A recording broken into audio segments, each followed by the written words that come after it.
7절에서 10절 구약 1250페이지입니다.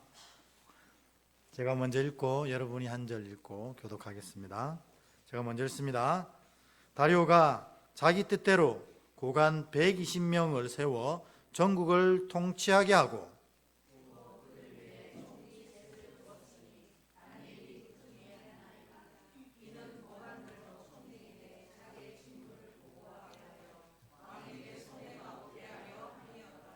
다니엘은 마음이 민첩하여 총리들과 고관들 위에 뛰어남으로 왕이 그를 세워 전국을 다스리게 하고자 한지라.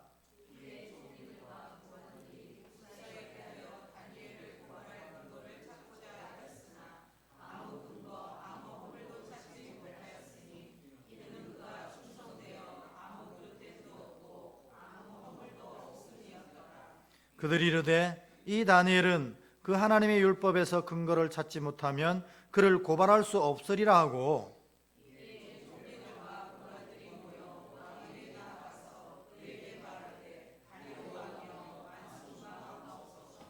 나라의 모든 총리와 지사와 총독과 법관과 관원이 의논하고 왕에게 한 법률을 세우며 한 금령을 정하실 것을 구하나이다.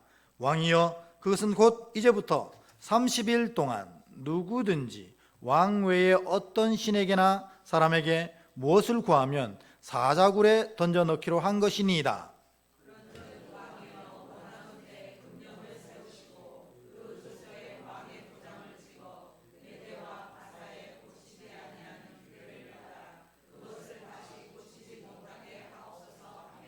이에 다리오 왕이 조서에 왕의 도장을 찍어 금령을 내니라.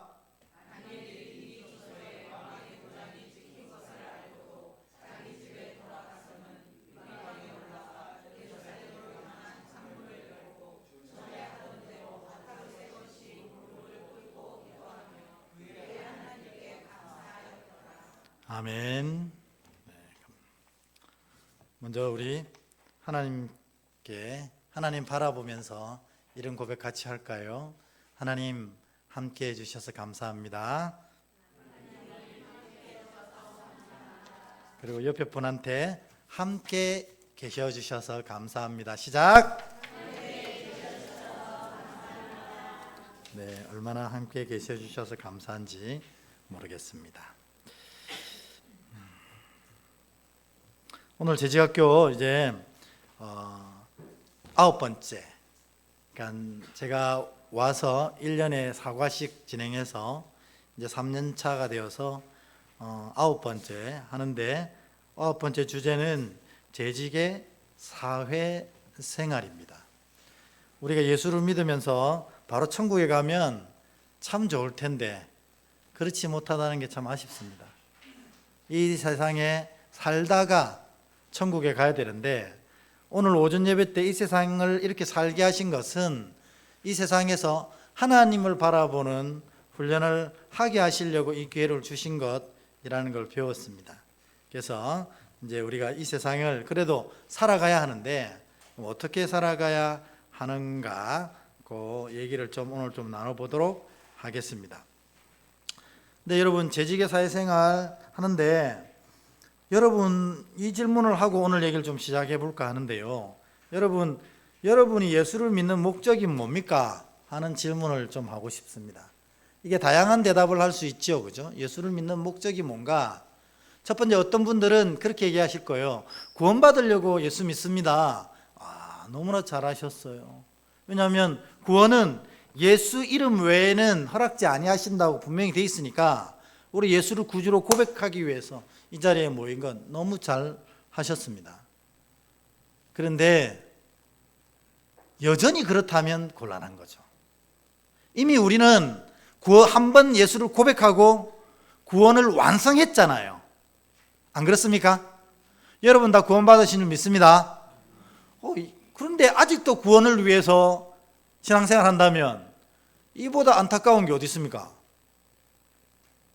우리는 이미 구원받은 사람입니다. 예수를 믿고 예수를 구주로 고백함으로 말미암아 사망에서 생명으로 이미 옮긴 자가 되었다, 이렇게 선언하거든요.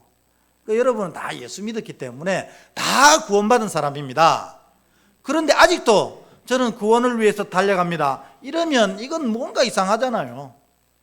이거는 저 밖에 있는 사람들의 목표입니다. 구원을 받기 위한. 우리는 이미 구원받았어요.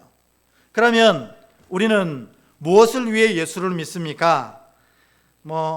은혜를 위해서 믿는다. 은혜 받기 위해서.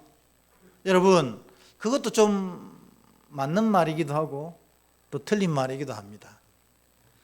우리가 뭘 한다고 하나님이 은혜를 주시는 건 아니잖아요. 그럼 그게 은혜가 아니거든요. 대가지. 그런데 사실 우리가 대가로 뭔가를 받아내려고 한다면 아무것도 못 받을 우리 아닙니까? 은혜는 그 말, 그 뜻 그대로 하나님 주시는 은혜입니다. 그래서 우리가 은혜를 위해서 뭔가를 하겠다, 이것도 맞는 말이 아니에요. 하나님이 우리가 어리석고 부족해도 하나님이 작정하신 것은 다 주시거든요. 여러분 자녀가 여러분 속상하게 해서 오늘 저녁은 없어, 이렇게 하는 부모님이 몇 명 되겠습니까? 설 혹 화가 나서 오늘 저녁 밥 없어 이렇게 했지만 나중에 또 부엌에 가셔가지고 부시럭부시럭 참겨서 방문 똑똑 두드리잖아요. 그래도 먹고 자야지 이렇게. 여러분, 은혜는 하나님이 우리에게 주시는 것입니다. 그래서 우리가 은혜를 위해서 뭔가를 하겠다, 이건 사실 맞지 않는 말입니다. 그러면 우리 믿음의 자녀들, 구원받고 하나님의 은혜를 은혜대로 누릴 우리 자녀들이 신앙생활 하는 것의 궁극적인 목표가 뭐냐는 거예요. 이게 재직 훈련의 핵심 아닙니까? 목표가 뭐냐? 뭐여야 하겠습니까, 여러분? 바울이 얘기한 대로 그리스도의 장성한 분량까지 자라나는 게 우리의 목표예요. 그러니까 그냥 구원받는 건 너무 감사해요, 이대로 주저앉아 있으면 그것은 사실은 잘못된 재직이라는 겁니다. 하나님 은혜 주세요 이래 찾아야면 이제 또 잘못된 재직이라는 겁니다. 진짜 재직의 사명은 뭐냐? 재직이 마땅히 해야 될 목표는 뭐냐? 재직이 달려갈 발걸음은 뭐냐? 그리스도의 장성한 분량에 이르도록 달려가야 한다는 겁니다. 이게 사도 바울의 표현이고 저의 표현에 의하면 예수 닮아가는 겁니다. 맨날 예수 닮아가는 것이 예수 믿는 사람들의 목표요 목적입니다. 그러니까 교회 오면 사람들이 뭘 경험해야 정상이냐면 예수님을 경험해야 정상이에요. 왜냐하면 우리가 다 예수 닮아가는 사람들이기 때문에. 완전치는 않지만 그래도 예수님 닮아가려고 애를 쓰는 거예요. 그래서 예수님처럼 닮아간다는 게 뭐예요? 우리가 죄인 되었을 때에 우리를 위하여 생명 버리신 것처럼 상대가 뭔가를 해서가 아니고 내가 먼저 그를 섬기고 먼저 그를 사랑하고 먼저 그를 위해서 나를 희생하는 것, 이게 예수 닮아가는 모양이잖아요. 나보다 남을 낮게 여기고 남이 더 잘 되기를 바라는 마음이 온유잖아요. 이런 주께 받은 사랑, 그 사랑을 내가 조금이라도 나누어 흘려보내는 것, 이게 예수 닮아가는 거잖아요. 그래서 이 재직의 가장 중요한 목표, 우리 믿음과 신앙생활의 가장 중요한 목표 뭡니까? 이러면 여러분들은 이제 분명히 대답할 수 있어야 돼요. 뭐예요? 예수님 닮아가는 거다. 여러분, 그러면 여기 예수님이 몇 명 앉아 계신 거예요? 그렇게 따진다면 전부 예수님이니까 이곳이 진짜 하늘나라가 되는 겁니다. 근데 여러분, 말은 하지 마시고 여기가 하나님 나라입니까? 그랬을 때 아멘 이렇게 여기서 깊숙이 올라와야 됩니다. 여기가 하나님 나라입니까? 아멘. 그걸 어떻게 하는데요? 이 사람 보면 압니다. 이 사람이 얼마 예수 닮아가는지 이 사람 보면 하나님 나라 같아요. 여기가.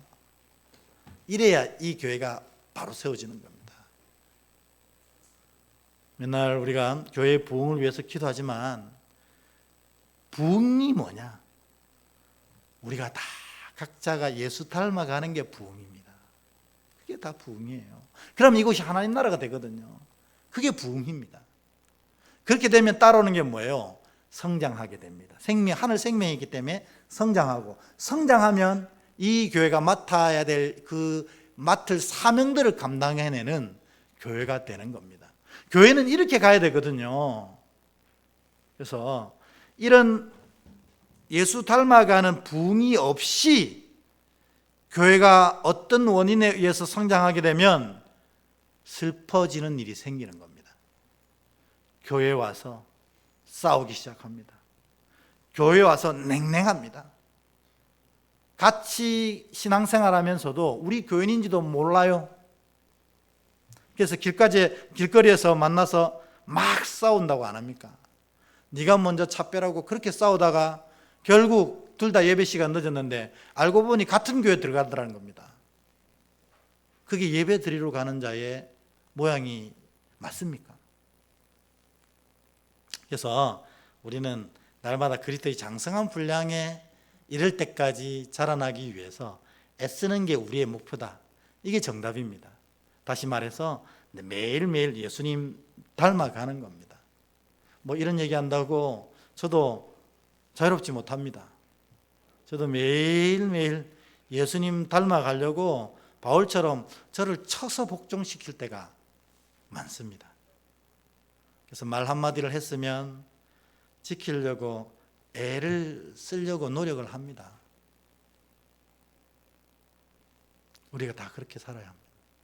주님이 그렇게 하셨기 때문입니다. 그렇게 하려고 하면 뭐가 필요한가? 저의 사실은 목회의 궁극적인 목적이기도 합니다. 목표이기도 합니다. 모든 성도들이 이 4가지 수첩을 가지고 다니면 신앙이 완성되는 거예요. 그러니까 여러분이 4가지 수첩이 있는지 여러분 한번 좀 살펴봐야 됩니다. 이게 딱 완성되면 믿음도 완성되고 예수를 온전히 닮아가는 자가 되고 그리스도의 장성한 분량으로 딱 세워지는 멋있는 사람이, 멋있는 믿음의 백성이 되는 겁니다. 재직이 가져야 될 4가지 노트가 뭐냐? 여러분 다 아는 거예요. 재직은 적어도 첫 번째로는 말씀 노트를 가져야 됩니다. 그래서 제가 올 한 해에 이게 어떻게 진행될지 모르겠지만 올 한 해 우리 모든 교우들이 진짜 말씀 노트를 늘 들고 다니는 교우가 됐으면 좋겠다. 홀리원 그것도 사실 그런 일종의 의도인데 그거보다는 좀 더 구체적인 실천 방안이 있어야겠다. 주께서 그렇게 말씀하셔서 올 한 해 말씀 노트를 아주 멋들어지게 만들어서 성도님들께 하나씩 드릴까 합니다. 뭐냐면 모든 것은 하나님의 말씀으로 말미암아 되기 때문에 그렇습니다. 여러분 이 천지 만물 뭘로 창조했었어요? 하나님의 말씀으로 창조하셨어요. 그리고 이 땅에 오신 예수님이 원래는 뭐라고 그러셔요? 말씀이라고 하셔요. 그리고 하나님이 이 세상을 다스려 가실 때 뭘로 다스리십니까? 말씀대로 다스리시는 거예요. 그래서 여러분 신앙한다는 것은 이를 고백하는 겁니다. 모든 것이 말씀대로 된다. 그렇기 때문에 우리는 뭐합니까? 말씀을 날마다 묵상하는 겁니다. 시편에서 제1편에 복이 있는 사람은 여러분 다 외우시죠? 복이 있는 사람은 악인의 죄인의 라고 교만한 자리지. 그러고 그 다음에 뭐예요? 여호와의 율법을 주야로 묵상하는 자다. 뭐냐면 우리가 일상적으로 하는 말로 얘기하면 허튼 짓 하지 않고 악한 자, 교만한 자, 오만한 자 일에 앉지 않고 뭐예요? 하나님의 말씀 앞에 서는 게 복이 있는 자라는 겁니다. 이게 믿음의 자녀가 아니라는 거예요. 이게 복된 자라는 겁니다. 왜 이게 복된 자입니까? 말씀대로 될 것이기 때문에. 그래서 여러분 내가 믿음을 시작하겠다, 믿음 생활을 하고 있다 이렇게 한다면은 늘 주야로 하나님의 말씀을 묵상하는 노트가 있어야 된다는 겁니다. 노트 없으면 안 돼요. 그냥 성경 읽으면 되지. 노트하면 2배의 효과가 있는 겁니다. 저는 약간 좀 게을러 가지고 아예 성경을 노트 성경을 샀습니다. 이렇게. 그래서 읽다가 따로 노트에 노팅 안 하고 바로 그 옆에다 막 씁니다. 이렇게. 줄 긋고 쓰고 줄 긋고 쓰고. 여러분들이 이랬으면 좋겠어요.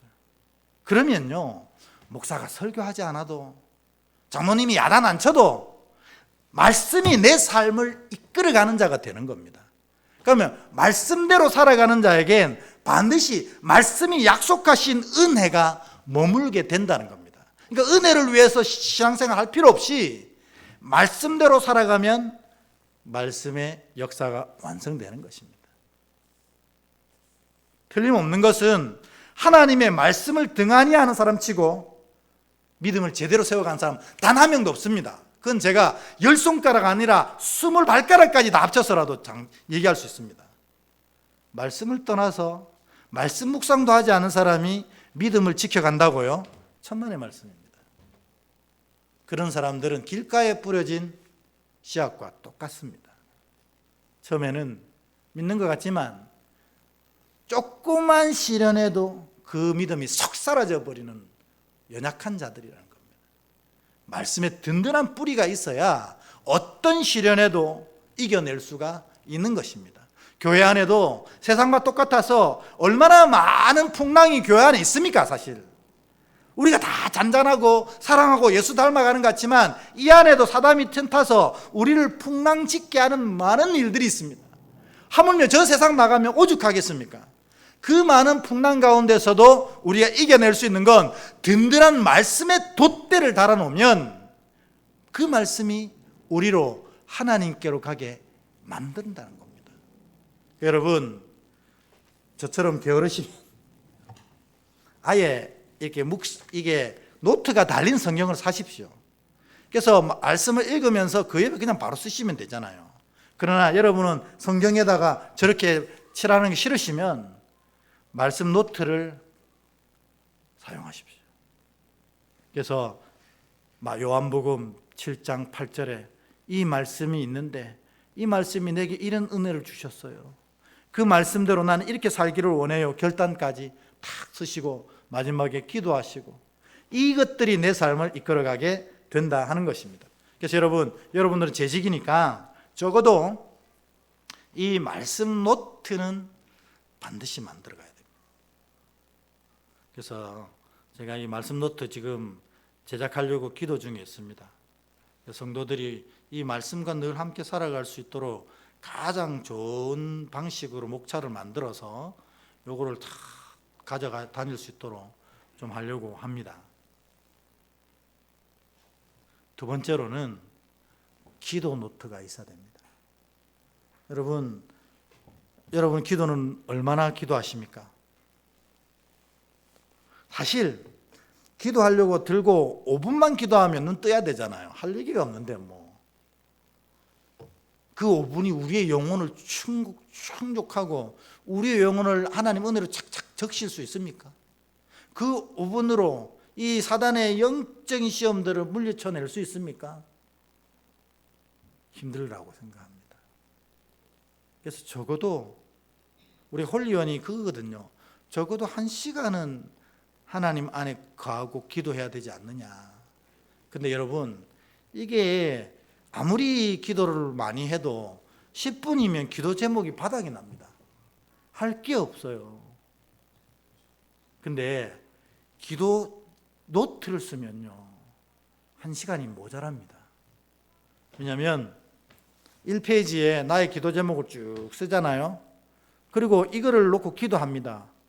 그런데 내일 새로운 기도 제목 하나 더 생깁니다. 그럼 뒷장에 또 써요. 새로 생긴 기도 제목을. 그리고 또 앞장 기도하고 뒷장 기도하고 합니다. 그런데 오늘 교회 갔는데 아이고 박 집사님이 안 좋은 일을 당하셨대요. 나를 위해 기도해 달라고 하셨어요. 그러면 박 집사님 위한 기도 제목 이렇게 또 쓰시는 거예요. 그래가지고 이걸 계속하면 기도 제목이 차곡차곡 쌓이거든요. 요거만 계속 기도해도 1시간 후딱 갑니다. 그러면 왜 1시간 기도하라고 하는데, 이처럼 기도 자리에 앉아 있으면서 기도하는 영혼 가운데 부어지는 하나님의 은혜, 이루 말할 수 없기 때문입니다.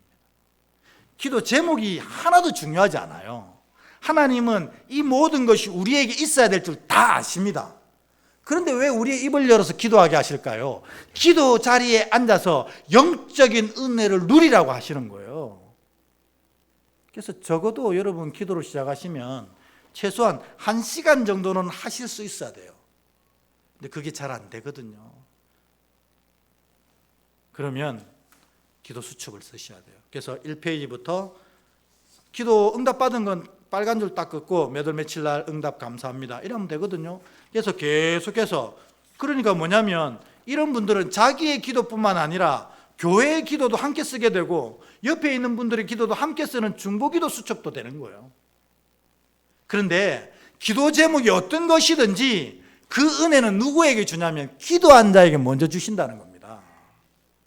그러니까 여러분, 기도 수첩은 우리 믿음의 백성들의 두 번째 가지고 다니는 수첩이어야 합니다.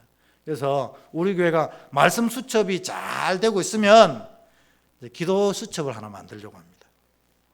성도들에게 나눠줘서 성도들이 기도 수첩, 말씀 수첩 가지고 와 이러면 막 소름이 돋습니다. 저는 생각만 해도.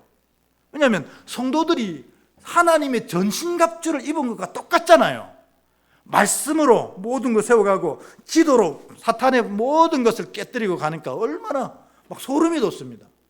이게 영적으로 승리하는 삶이 되는 거거든요. 그게 잘 되면 감사 노트를 만들어 드리려고 합니다. 그래서 매일매일, 우리 지난번에 얘기했지만 하루에 50가지 감사를 할 수 있는 사람들은 암세포도 이겨내지 않습니까? 말기암도 이겨내더라고요. 왜? 감사는 우리를 하나님 은혜에 확 묶어버리는 능력이 있기 때문에 그렇습니다. 그래서 성경에 보면은 3개를 하라 하거든요. 항상 기기감이잖아요. 기기감. 기가 뭐예요? 첫 번째 기, 항상 기뻐하라. 왜냐하면 우리가 기뻐하지 못하는 건 사단의 권세 아래 있다는 증거거든요. 틀림없습니다. 내가 구원받았고 하나님의 은혜가 날마다 내게 부어지고 나는 지금 죽어도 천국 가고 내 삶 가운데 하나님이 기가 막힌 방법으로 내 삶을 만들어 가시는데 왜 기쁨을 잃어버립니까? 믿음이 바닥에 쳤기 때문에 그렇습니다. 그러니까 내가 지금 안 기쁘면 내 믿음에 문제가 있는 겁니다. 그래서 성경은 뭐라고 해요? 맨날 항상 기뻐하라, 항상 기뻐하라 그래요. 네가 믿음이 바로 세워져 가고 있는지 무너져 가고 있는지를 너 스스로 확인하는 방법이 바로 기쁨이다, 이 얘기를 하시는 겁니다. 저는 오늘 오전 예배를 마치고 나가면서 너무 막 기뻤어요. 막 설교를 하는데 하나님이 내 마음을 막 만져주시고 토닥토닥 해주시는 게 느껴져 가지고 막 여러분들 은혜 되든 안 되든 상관없었어요. 하나님이 나를 만져주시는 게 느껴지니까 너무 감사하고 벅찬 거예요. 이 감사가 있으면 기쁨이 살아날 수밖에 없습니다. 다행히 아무에게도 저에게 커피를 안 보내셨더라고요. 내가 미운 분이 없으신 걸로 믿고 감사합니다. 여러분, 이게 매일매일 감사를 찾아내는 사람만큼 믿음을 온전하게 지켜갈 수 있는 사람은 없습니다.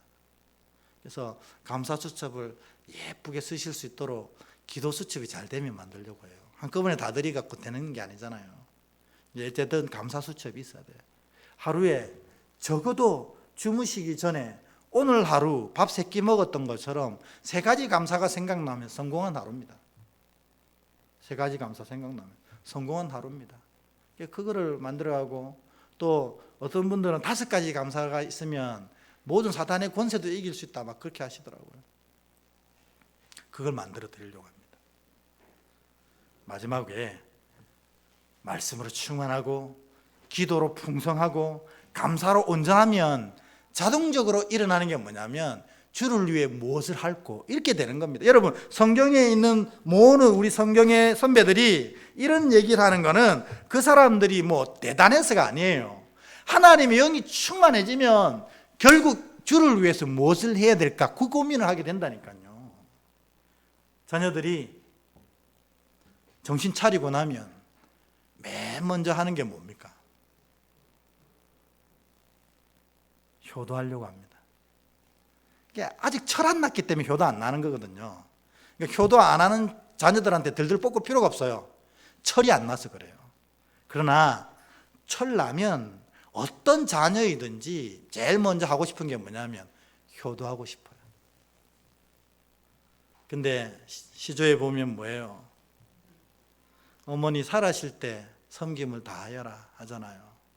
왜냐하면 이제 내가 하나님 어머니 섬기려고 부모님 섬기려고 해봤더니 안 계신 거예요. 근데 그거 백날 얘기해도 소용없습니다. 철 나야만 이 얘기를 듣습니다. 마찬가지로 우리도 영적인 철이 딱 나면 주를 위해서 무엇을 할까 이 마음이 들 수밖에 없어요. 왜냐하면 그 은혜가 너무 감사하거든요. 그게 대표적인 게 전도입니다. 여러분, 전도가 쉽습니까? 왜냐하면 왜 어렵느냐면 전도는 말과 혀로 하는 게 아니기 때문에 그렇습니다. 자녀들아, 너희가 말과 혀로 하지 말고 행함과 진실함으로 하라. 전도는 그렇게 하는 거거든요.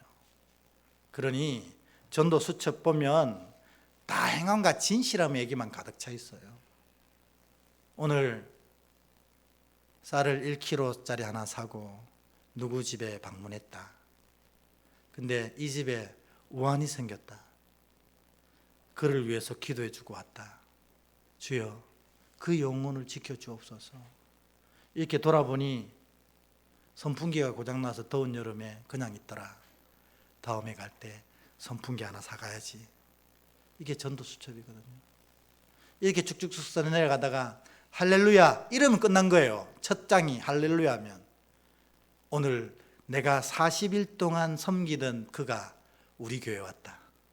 주여 그 영혼을 지켜주셔서 그리스도의 장성한 분량까지 자라나게 하소서. 이렇게 하는 겁니다. 이 수첩을 눈물을 흘리면서 읽으실 분이 누구겠어요? 우리 주님 아니겠어요? 그래서 그리스도의 장성한 분량에 이르게 되면 결국 이 4가지 수첩을 가지고 사는 사람 되는 겁니다. 저의 꿈은 이거를 진짜 예쁘게 만들어서 성도들이 늘 품고 다니게, 그래서 그리스도의 놀라운 분량까지 자라나서 하나님의 영광을 드러내고 그가 있는 자리에서 새로운 생명이 이와 같이 막 드러나는 그런 복된 재직이 되었으면 좋겠다. 이게 제 꿈입니다. 우리 이렇게 합시다 할렐루야 이렇게 한다고 되는 건 아니겠지만 그래도 여러분 우리가 무엇을 해야 되는지 어떤 수첩을 가지고 살아야 되는지는 아셔야 된다는 겁니다. 그래서 올해 여러분 기도해 주셔서 올해는 다른 거 말고 말씀 노트가 여러분 좀 생활화됐으면 좋겠다 하는 생각을 합니다. 그래서 하나님 허락하시는 때에 아주 이쁜 노트를 하나 만들어 가지고 여러분한테 드리겠습니다. 그리고 그걸 사용하는 방법이랑 이걸 또 나누고 교제하는 실제적인 훈련 시간도 좀 가질 수 있도록 해 보려고 합니다. 왜냐하면 훈련해야 바른 재직이 되기 때문에 그렇습니다. 어느 날 갑자기 말씀이 송이꿀처럼 달다 그럴 수 있지만 매우 힘듭니다. 읽어봐야 말씀대로 되어진 걸 경험해봐야 이 송이꿀이 된다 하는 겁니다. 어쨌든 여러분 마음속에 품고 요 4가지 수첩 정도는 가지는 재직이 돼야겠다 하는 목표를 좀 세우시고 특별히 올해는 말씀 노트를 좀 가져야겠다. 말씀대로 되어지는 은혜가 언제를 목도해 봐야겠다. 그런 좀 기도 제목을 가지셨으면 좋겠다는 생각이 듭니다. 그래서 오늘은 사회생활인데 이 사회생활, 성도의 사회생활, 그러니까 교회 안에서의 성도 말고 세상 나가서 성도들은 어떠한 마음가짐으로 살아가야 하는지에 대해서 크게 2가지라고 저는 얘기할 수 있겠습니다. 첫 번째 뭐냐면 성도들의 사회생활은 소풍입니다. 여러분 지구별 소풍이라는 동화책 읽어보셨죠? 안 읽어본 분을 위해서 제가 짧게 줄거리를 알려드리면 아이가 마루에서 장난감 가지고 열심히 신나게 놉니다. 그런데 그 장난감 가지고 신나게 놀다가 그만 스르르 마루에서 잠이 듭니다. 그래서 눈을 딱 떴더니 아침이에요. 그러면 어디서 눈 떠야 돼요? 마루에서 눈 떠야 되는데 자기 침대에서 눈 뜨는 거예요. 누가 나를 여기로 데려갔지? 이랬더니 엄마가 너가 어젯밤에 잘 때 내가 그 침대로 옮겨놨어 하는 거예요. 그 침대가 어디입니까? 천국이잖아요. 우리가 마루에서 신나게 놀던 건 어디입니까? 세상이잖아요. 여러분, 하나님이 마루에서 신나게 놀라고 세상에 보내셨거든요. 이 세상의 기쁨을 맛보라고, 세상의 그 행복을 맛보라고 마루에 보내셨어요. 그러니까 우리는 이거 잠깐 하다가 하루 정도 놀다가 잠들면 천국에서 깨게 되거든요. 그런데 이게 뭐 지지고 볶고 앉아 있는 거예요. 이 마루에 저쪽 기퉁이는 내가 갖고 싶은데 저거 돈 주면 얼마 주면 될까? 뭐 이러고 있는 거예요. 아닙니다. 하나님 주신 대로 행복하게 즐기면 됩니다. 행복하게. 세상이 얘기하는 것처럼 모으고 담고 이럴 필요가 없어요. 잠들면 천국에서 깨는 게 우리입니다. 그러니 여기서 누리고 감사하고 또 누리고 이렇게 사는 게 기독교인의 세상의 삶입니다. 세상이 힘들고 어려운 거는 뭐냐면 천년 만년 살 것처럼 생각하기 때문에 그런 거 아니겠습니까? 요즘 아이들이 결혼도 안 하려고 하고 결혼했으면 아도 안 낳으려고 그렇습니다. 왜 그럽니까? 나중에를 걱정하기 때문에 그렇습니다. 그렇게 나중에를 걱정하던 사람도 천국 가면 빈손, 열심히 누리면서 살았던 사람도 천국 가면 빈손입니다. 그런데 여기서 예수를 아름답게 섬기며 살았던 사람들은 천국에서 영화로운 기쁨을 누리게 된다고 하지 않습니까? 그러니까 여러분, 우리는 예수 믿는 사람으로서 이 세상에서 정말 이 세상을 누리며 행복하게 살려고 해야 됩니다. 그러니까 하나님 나를 세상에 어떤 즐거움을 누리라고 보내셨지? 그리고 오늘 하루를 살아가는 겁니다. 인상 쓸 필요가 없습니다. 속상해할 필요도 없어요. 속상한 거는 주님께 맡기면 됩니다. 나는 내가 누리는 여기를 최선을 다하면 됩니다. 그러면서 내 고향은 천국입니다. 이렇게 얘기하는 거예요. 그걸 순례자라고 불러요. 세상 나와서 나 여기 이 동네 사람 아니고요. 천국에서 왔는데 여기 잠시 누리려고 합니다. 그런데 그 천국이 얼마나 아름다운지 여러분 아세요? 당신들도 나를 따라 천국 갑시다 하고 돌아가는 사람이 순례자입니다. 여러분, 예수 믿는 사람들은 이 순례자로 사는 거예요. 근데 그 순례자만 특별히 더 조명해가지고 뭐라고 부르냐면 하나님의 대사 이렇게 부르는 겁니다. 우리가 대사 있지 않습니까? 한국 사람이 일본 가면 일본 대사가 됩니다. 그러면 그 일본에 가면은 무엇을 날마다 얘기하는 사람입니까? 우리 한국을 대표해서 얘기하는 사람입니다. 한국 국민들과 한국 대통령을 대표해서 한국 정부를 대표해서 얘기하는 분이에요. 그래서 대사들에겐 취해복권이 있습니다. 왜냐하면 일본에 살지만 한국을 대표하는 사람이기 때문입니다. 여러분, 믿음의 자녀들도 취해복권이 있잖아요. 성령이 지키시는 사람이잖아요. 우리 건드리면 혼납니다. 성령님께서 지키시기 때문에 그렇습니다. 그래서 여러분, 나는 순례자다. 그리고 있는 자리에서 하나님의 대사다 하는 마음으로 살아야 합니다. 이게 신앙인의 사회생활입니다. 그러면 오늘 우리 나눈 교재를 한번 잠깐 살펴보겠습니다. 들어가면서 되어 있습니다. 여러분 보셨는지 모르겠네요. 답을 얘기해 버렸네 벌써. 여기 보면 제가 읽어볼게요. 퀴즈 하나를 내겠습니다. 맞춰보십시오. 데일 카네기 누군지 아시죠? 이것을 다음과 같이 소개하고 있습니다. 이것을 맞춰보라는 겁니다. 이것은 별로 소비되는 것 없고 건설할 것은 많으며 이것은 주로 사람들에게는 해롭지 않으며 받는 사람에게는 넘치며 짧은 인생으로부터 생겨나서 그 기억은 길이 남으며 이것이 없이 참으로 부자가 된 사람도 없으며 이것을 가지고 정말 가난한 사람도 없다. 이것은 가정에 행복을 더하며 사업에서 호의를 찾게 하며 친구 사이를 더욱더 가깝게 하며 이것은 피곤한 자에게 휴식이 되며 실망한 자에겐 소망이 되고 우는 자에겐 위로가 되고 인간의 모든 독을 제거하는 해독제이다. 그러면서 이것은 살 수도 없고 빌릴 수도 없고 도둑질할 수도 없는 것이다. 이것은 과연 무엇일까요? 라고 되어 있습니다. 답이 올라가가지고 재미없게 됐네요. 원래 이거 맞추면 제가 커피 세트 쿠폰 하나 보내드릴까 했는데 하나님이 지키셨습니다. 먼저 보이셔가지고 이게 뭐냐? 미소. 정답은 미소입니다. 미소. 왜 이게 미소가 이렇게 같이 있냐면 여러분 얼굴에 기쁨이 넘치는 자는 그 안에 주님 계시다는 뜻이거든요. 그 안에 믿음이 있다는 뜻이에요. 그 안에 은혜가 넘친다는 뜻이에요. 그러니 미소가 이 모든 걸 이길 수 있는 놀라운 힘이라고 카네기가 이야기하는 것입니다. 여러분 믿음 때문에 예수님 때문에 날마다 웃는 것이 정상입니다. 항상 기뻐하라. 아까 얘기하다 말았는데 나머지 두 개는 뭐예요? 기도하라. 마지막에 감사하라. 다 우리가 얘기했던 거잖아요. 근데 그거를 증거하는 거, 내가 기도의 사람이고 감사의 사람인 걸 증거하는 건 기쁨이 내 얼굴에 있느냐 하는 겁니다.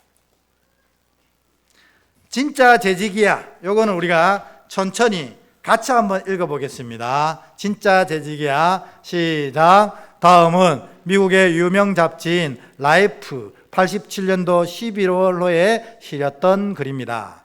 메릴 스트립은 이번 영화에서 싸구려 호텔방에서 죽어가는 가련한 여인 역할을 맡았다.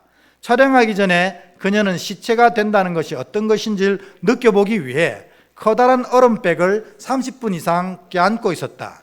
드디어 카메라가 돌아가기 시작했다. 그녀의 애인 역의 잭 니콜슨은 흐느끼고 소리치며 그녀의 몸을 흔들어댔다.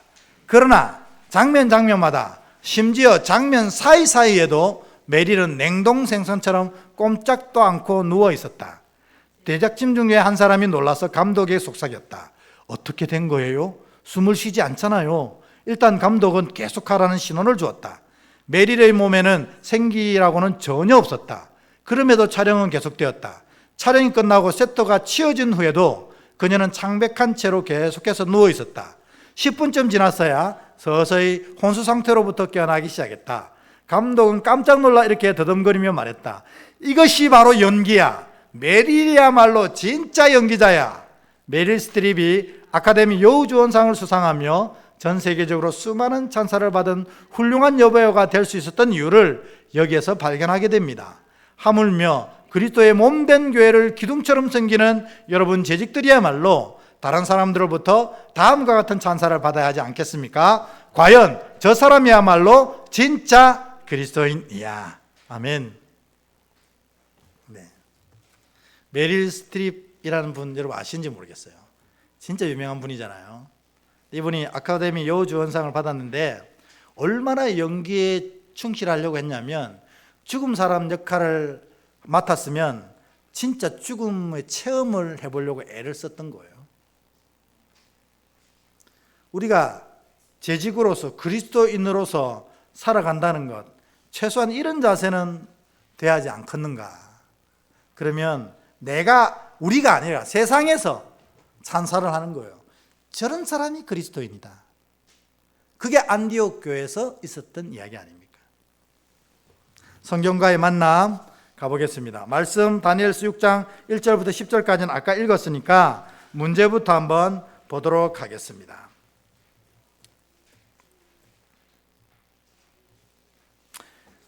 1번 보면 다니엘은 이스라엘의 포로의 신분으로 바벨론에 잡혀왔습니다. 그럼에도 그는 바벨론 총리가 되기에 이르렀습니다. 그 이유는 뭘까요? 3절에 보면 그 답이 있다고 하는데 그럼 3절을 한번 찾아보겠습니다. 3절 다니엘서 6장 3절 여기 보면 같이 있죠. 같이 있습니다. 시작. 다니엘은 마음이 민첩하여 총리들과 고관들 위에 뛰어남으로 왕이 그를 세워 전국을 다스리게 하고자 한지라. 아멘. 되어 있습니다. 마음이 민첩해서 왕이 그를 이와 같이 높이 들어 세웠다, 이렇게 됩니다. 근데 이게 무슨 뜻이지? 성경을 찾아보니까 여기에 마음은 루아흐라고 되어 있습니다. 루아흐. 구약 성경의 루아흐는 100% 성령을 말하는 겁니다. 근데 왜 이렇게 마음이라고 해석했는지 좀 이해할 수 없습니다. 그리고 민첩하다는 야티르라는 뜻은 매우 뛰어나다 하는 겁니다. 그러니까 마음이 민첩하다는 것은 성령으로 충만하다는 뜻입니다.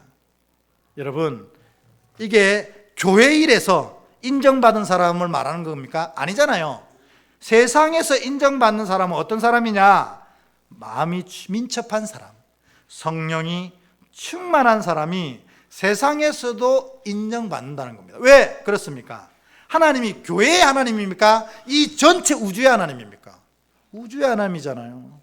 그러니까 성령이 충만하면 이 우주 속에서도 칭찬받게 되어 있습니다. 근데 교회 안에는 칭찬 듣는데 바깥에 가서는 손가락질 받는다?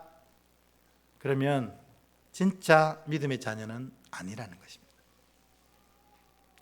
이번에 보면은 다리오 왕이 다니엘을 높은 자리에 앉히고 막중한 임무를 맡기자 다른 신하들이 다니엘을 시기하며 고속거리를 찾으려 했습니다. 그러나 결과가 어땠습니까? 그 이유는 무엇입니까? 고속거리 찾으려 했는데 찾았어요? 못 찾았어요? 아무것도 못 찾았어요. 왜냐하면 4절을 읽어보니까 이렇게 되어 있어요. 제가 읽어볼게요. 이에 총리들과 고관들이 국사에 대하여 다니엘을 고발할 근거를 찾고자 하였으나 아무 근거, 아무 허물도 찾지 못하였으니 이는 그가 충성되어 아무 그릇됨도 없고 아무 허물도 없었음이었더라. 아멘. 다니엘이 아무 잘못도 아무 허물도 아무런 지적할 만한 것도 없었던 이유가 뭐냐면 충성되었다고 하는 겁니다. 여러분, 이 충성말은 우리가 엄청나게 많이 다뤘잖아요. 충성은 아만이라고 본문에 되어 있고 이 신약 성경에는 이게 페이스풀이라고 번역되어 있습니다. 이게 뭐냐면 믿음으로 가득 채워져 있으면 하나님께도 인정받을 뿐만 아니라 세상에도 똑같이 인정을 받는다는 겁니다. 아까 말씀드린 대로 성령 충만하면 세상에 인정받는 것처럼 믿음으로 충만해도 세상으로부터 인정받는다. 이 사실을 사단이 믿지 못하게 한다는 겁니다. 그래서 교회 안에는 되게 신실해요. 여기서는 찬양 열정적으로 합니다. 여기 기도도 되게 열심히 해요. 그러나 세상 나가면 또 세상의 법칙을 따르는, 세상과 전혀 다르지 않는 삶을 산다면 그리스도인은 아니다 하는 겁니다. 여기서 성령 충만하면 세상에도 성령 충만하고, 여기서 믿음 충만하면 세상에서도 믿음 충만하고, 그러면 세상이 우리가 진짜 그리스도인임을 고백한다 하는 것입니다. 그게 바로 대표가 다니엘이고 신약의 대표는 안디옥 교회였다 하는 겁니다. 3번, 다니엘을 시기한 신하들은 기도 생활을 문제 삼아 그를 해칠 계교를 꾸몄습니다. 이 소식을 듣고도 다니엘은 어떻게 행동했습니까? 어떻게 행동했습니까? 전에 하던 대로 다 했습니다. 왜 그렇습니까? 하나님이 교회의 하나님입니까? 우주의 하나님입니까? 우주의 하나님이잖아요.